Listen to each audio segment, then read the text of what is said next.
এই রুটিগুলা জমা করছি আরবিতে একে বলে খবুজ। ডিউটি অবস্থায় এই খবুজগুলো আমি জমা করছি এক সাদা বস্তাতে এক বস্তা বন্দি তুই যোগাযোগ করিস আমাদের সাথে।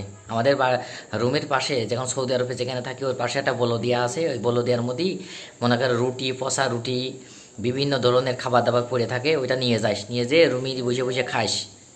কারণ কি এ খাওয়ার যোগ্যতা ছাড়া আর তোর কোনো যোগ্যতা নেই। কারণ কি তুই ছোট মানিক, তুই মানিকের ছোটটা হয়েছিস, তোর ওইটা বেঁচে কিনে তোর বড় লোক হওয়া লাগবে না নে। তো দয়া করে তুই আইসেন আমাদের রুমে, ভালো ভালো রুটি থাকে সেগুলো তোর দিবান, তোর দিবানে তুই বসে বসে ওই বলদিয়ার ডিব্বার মধ্যে বসে বসে খাইস। কারণ কি বলদিয়ার মধ্যে তুই সোনা দানা, আইফোন, ঘড়ি, বিভিন্ন ধরনের জিনিস পাইস নি। ও ও তো বেচা কিনা বন্ধ করে দিয়েছিস, এখন হলে রুটির দোকান দিয়েছিস। এক কাজ কর, রুটি আমাদের ওই জায়গাটা ভালো ভালো রুটি আমরা ফেলে দিই।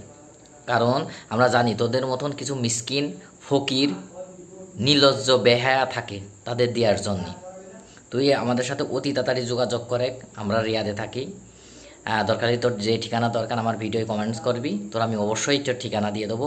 তুই ওই জায়গার থেকে ওইগুলো নিয়ে আসিস, নিয়ে এসে তুই বেচা কেনা করিস, তোর বাড়ি দিস, তোর মা বাবার দিস, যারা কোনো দিন খায়নি তাকারও দিস। হারামজাদা।